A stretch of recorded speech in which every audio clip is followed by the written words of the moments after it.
Welcome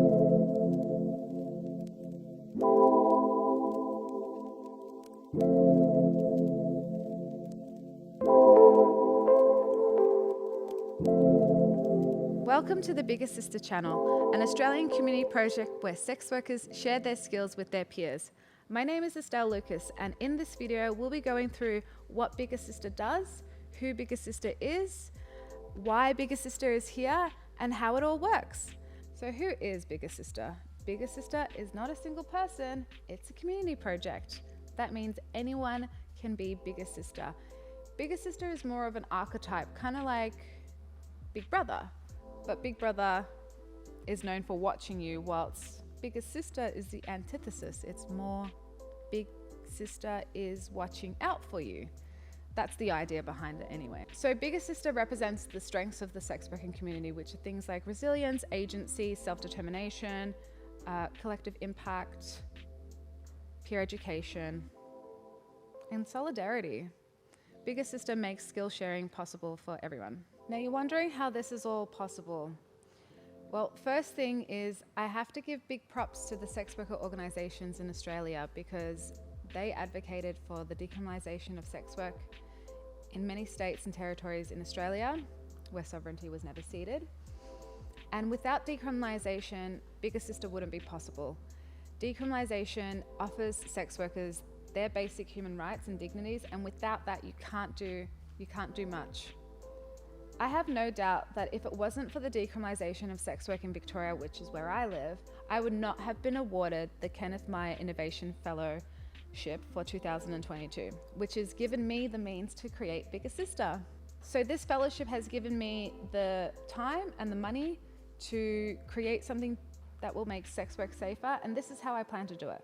So I'm going to break it down for you. So step one is I'm going to create the first educational module for Bigger Sister.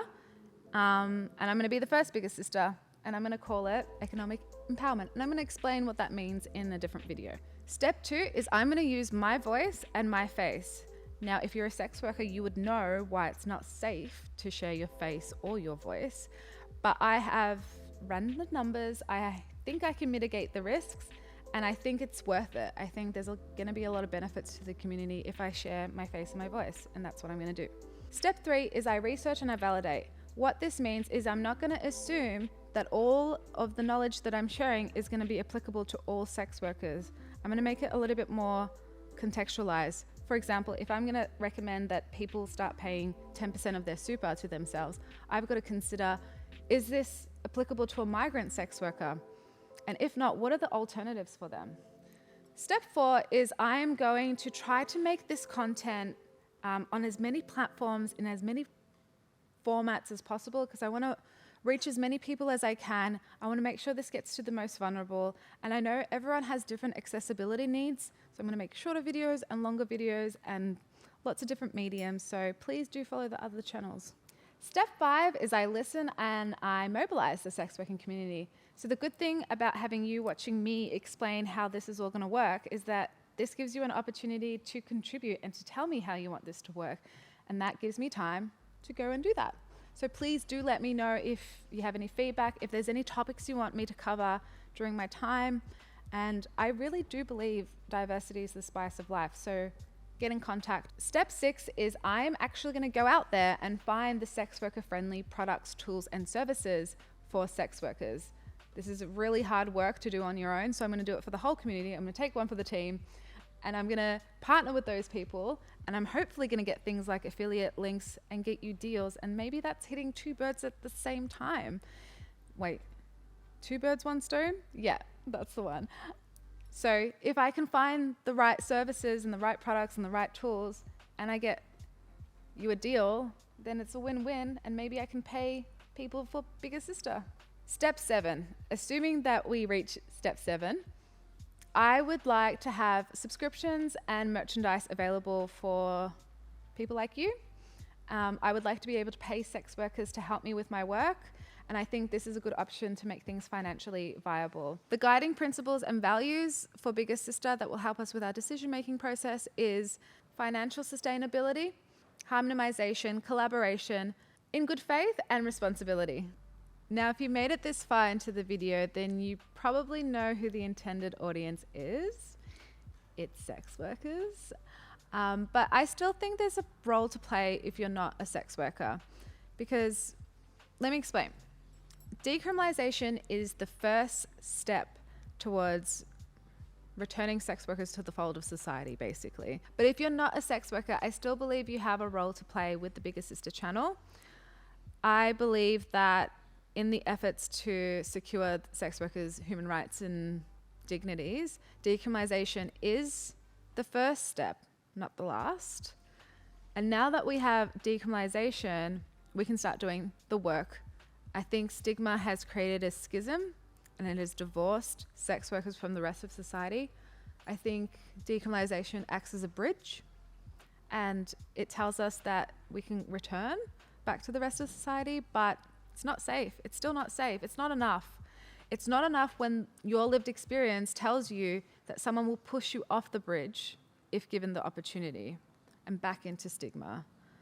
That's why I need people that are non-sex workers to help me widen that bridge, to make it safe for sex workers to come out of the shadows, to be sex workers, to cross that bridge. I believe that non-sex workers have a crucial role to play because sex workers can't do it all. You will be listening to some of the stories that we have to share, our pain points, our highlights.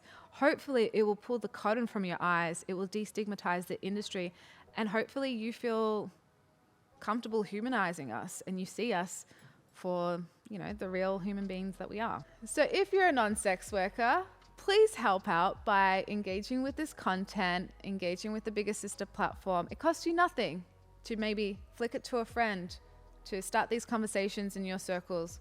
Sex workers can't be everywhere doing everything all the time. We need people like you to help us out or help us in our work in destigmatizing and skill sharing. And maybe an opportunity comes up where you can donate, or maybe an opportunity comes up where you know someone that I'm trying to find. You know an expert. You know someone that works at the bank. You know someone that owns a superannuation company. Do you? Do you know someone? I don't. However, this is a community project and I believe everyone has a role to play. If there's anything that pops up that you can help with, please get in contact. To summarize everything that we covered today, Bigger Sister is an Australian community project that provides sex workers with the tools, skills they need for safe, healthy, and sustainable work. Skill sharing is delivered on a number of platforms and a number of mediums. Everyone has a role to play because it's a community project. I, Estelle Lucas, am the first Bigger Sister, and I will be covering the topic of economic empowerment. Today, I play the role of Bigger Sister, but tomorrow that person might be you.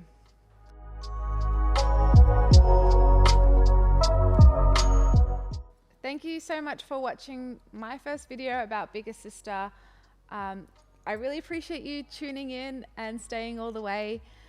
I want to leave most videos with a call to action. So for this video, I'm going to put up messages about opportunities and ways to contribute. I hope you can take up any of those roles. And yeah, this was my first video, so thank you.